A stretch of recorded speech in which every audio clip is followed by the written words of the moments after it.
고향 아줌마를.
고향이 좋아서 김상진.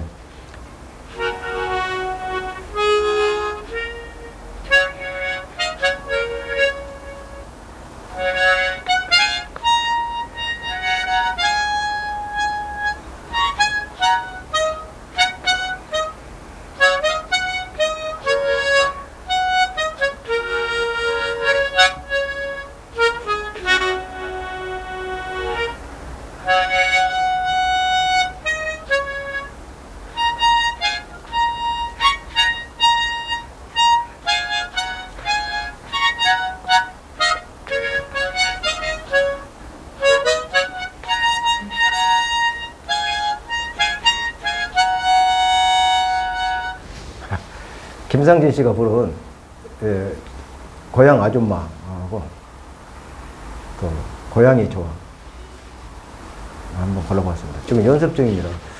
이게 굉장히 하모니카 키를 못 찾아가지고 모르는데 지금 제가 부른 거를 F 샤키로 제가 한번 불어보니까 조금 되는 것 같아서 제가 연습입니다. 저 사실 연습할 시간도 없어요. 아파트에서 연습할 수도 없는 거고 또 일해야 되고 그러니까. 자, 여러분 안녕하세요. 난자사랑입니다.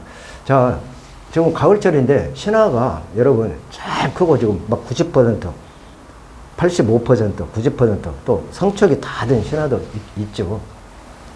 그래서 봄에 휴면이 끝나자마자 막 가온시키고 온도를 막 올려가지고 막 키우는 이유가 바로 그겁니다.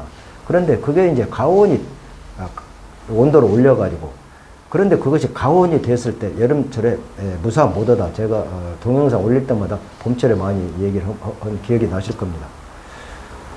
이제 봄에 이제 성촉이 되려고 가을철 10월달 안에 10월 중순까지 신화가 거의 다 자라거든요. 그때 다 못 자란 신화가 있기 때문에 봄에 휴면이 끝나면은 바로 겨울철에 휴면이 끝나면 온도를 높인다 그 얘기입니다. 그것은 바로 가온이에요. 근데 그것이 잘 가온 안 되고 그냥 온도가 높아가지고 신화가 잘 자라면 되는데 정신 넋 빠진 것처럼 막 느닷없이 막 그 잎 사이가 막 크는 난초가 있어요. 가요, 막. 그러면 잎이 얇아지면서 그건 바로 가온인데 여름 안 돼서 무너져 버린다. 그런 거는. 그 평상시에 이제 잘 자기 환경에 적응한 것은 온도를 올려도 괜찮은데 자, 오늘 제가 이제 여러분께 말씀드리는 거는 신화를 다 이렇게 성촉을 만들기 위해서 봄에 이렇게 온도를 올리지 않습니까? 그런데 이제 우리가 태양초라고 하죠. 뭐 막 온풍기 없이 막 또 인큐베이터 없이 하는 사람들. 저같이 이제 베란다에서 그냥 자연으로 그 태양초라고 요즘 많이 하더라고요. 그렇게 기르신 분들이 신화가 이만큼 나와가지고 이렇게 잎도 안 벌어지고 크지도 않고 이런 거 있어요. 자, 이럴 때는 어떻게 해야 하는가? 저는 난초사랑은 여러분과 함께 제가 30년의 난력을 가지고 여러분과 함께 같이 저의 노하우를 같이 공부하고 공유하는 겁니다. 그리고 하모니카도 독학으로 불고요. 그리고 산행 갔을 때 여기 올리고.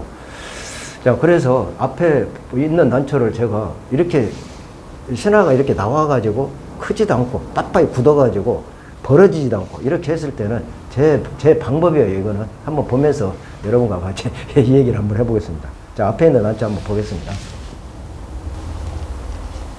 자, 이렇게 한쪽이 있습니다.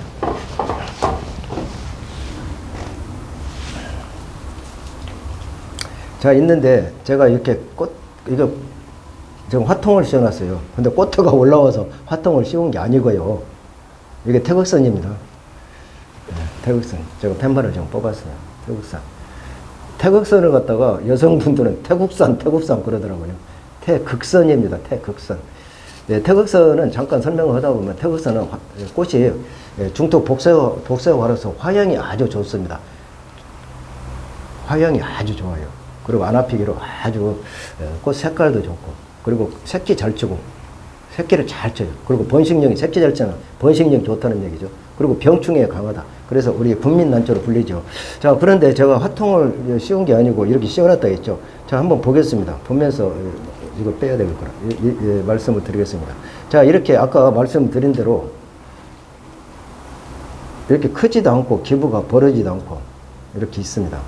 그래서 제가 이게 손으로 약간 벌리는, 제 동영상 보면은 기부가 안 벌어질 때 이렇게 손으로 벌리는 방법을 제 동영상에서 제가 다 말씀을 드린 바 있습니다. 잘못하면 그 오염되어가지고 큰일 납니다. 조심해야 합니다. 자, 이렇게 했을 때는 여러분, 이게 지금 꽃대가 되려고 하려다가 안 된 것 같아요. 그러면서 딱딱히 굳어버렸더라고요.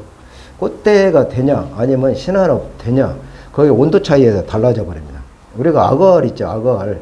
악어알이 온도가 많으면은 악어가 순놈으로 변해버립니다. 악어 알감에서 온도가 낮으면 암놈으로 되고, 그거 마찬가지로 이것도 꽃다가 들통말통 하다가 신화로 변했는데 거기서 딱 굳었어요. 제가 제 난쪽 난력으로 봐서, 경력으로 봐서. 그래서 제가 하는 거는 이렇게 씌워버립니다. 자, 다시 말씀드리면은 이것이 신화, 예를 들어 신화인데 크지도 않고 이렇게 딱딱히 굳었을 때, 근데 이 난초는 꽃대가 들통말통 하다가, 사람으로 말하면, 인간으로 말하면 중성도 아니고 이상을 하려다가 지금 신화로 변했어요. 그런데 크지도 않고 이렇게 됐다 이겁니다. 꽃대가 들통말통 하다가. 그래서 굉장히 온도가 낮게 문을 열어놔서 그랬어요. 자, 이렇게 갖다 씌워버립니다. 이렇게 씌우면 난초들은 더 햇빛이 안 들어가 더 하니까요. 이게 햇볕을 안 보면은 난초가 온도는 20한 6, 7도 올려주잖아요. 그러면은 이렇게 씌워주고 그러면은 난초가 크려고 위로 막 이렇게 큽니다. 일자로 커요. 그래서 위에 뚜껑을, 자, 다시 한번 볼게요. 자, 위에 뚜껑을 제가 안 씌운 이유가 여기서 빛이 약간 들어갑니다. 그러면 빛을 따라서 제가 막 크려고 위로 막, 이해가 가십니까? 우리가 산에 가면은 나무가 밀집할 때 이렇게 막 했죠. 그러면 막 햇볕 따라서 서로 경쟁하듯이 막 커요. 그래가지고 나무는 이렇게 안 크고 밀대같이 막 큽니다. 하늘로 막 서로 경쟁하듯이. 그러면 바람 불면 막 시시 이렇게 부는 걸 여러분 많이 봤을 거예요. 그게 자기가 햇볕 따라 살라고 그래요. 자, 이해가 가시죠? 저는 알아듣게 얘기합니다. 그래가지고, 그런데 이제 나무가 햇볕이 쨍쨍 쬐는 데는 나무가 어떻게 큽니까? 멀대같이 안 크고, 막 옆으로 막 커지면서 튼실하게 자라지 않습니까? 바로 그 방법입니다. 이게 이렇게 햇볕을, 위에는 꽃가루를 안 씌우고, 차광을 안 하고, 여기 약간 빛이 들어갑니다. 이렇게 놓으니까 간접적으로 빛이 들어가죠. 그러면 지가 살라고 막 큽니다, 이게. 그러면서 이게 이제 크면은 어느 정도 햇볕을 주면은 이렇게 어떻게 해요? 기부가 아까 있지만 쫙 이렇게 조금 벌어져요. 그러면 이제 겨울철에, 우리가 이제 가을 지나고 겨울철에 완전 성촉은 안 되더라도 내년 봄에 2차 성장이 된다 그 얘기입니다. 오늘 잘 이해가 가셨나요? 이해가 충분히 가셨죠? 그래가지고 올해 예를 들어서 신화가 다 자라지 못한 거는 내년 봄에 또 자라요. 우리가 가을철에 신화가 자라는 건 왜 자라는지 아세요? 봄 온도하고 가을 온도하고 지금 봄 온도하고 거의 비슷해요. 봄 온도는 여기 상승 곡선이지 않습니까? 가을철 온도는 이렇게 내려가요. 오늘보다 내일보다 자꾸 내려갑니다. 그런데 거의 온도하고 비슷해요. 봄의 온도도 올라갔다가 또 탁 내려갔다가, 지금 가을철 온도도 올라갔다 내려갔다 하면서 봄 온도하고 거의 비슷하기 때문에 신화가 그때 막 2차 성장하면서 자랍니다. 그와 마찬가지로 10월 언제까지? 중순까지 거의 자라요. 그래서 내란인들은, 어떤 분들은 10월 말까지도 이렇게 신화가 안 자란 난초는 20한 6, 7도로 올려버립니다. 온풍기를 돌려가지고 훈훈하게 해가지고, 그래가 바람 공기 한 번씩 확 순환시키고, 왜? 신화를 키우게 하기 위해서 그럽니다. 그러면 저 같은 경우는 이제 아무 그 시설이 없기 때문에 이런 방법을 택한다 얘기입니다. 자, 오늘 여기까지 합니다.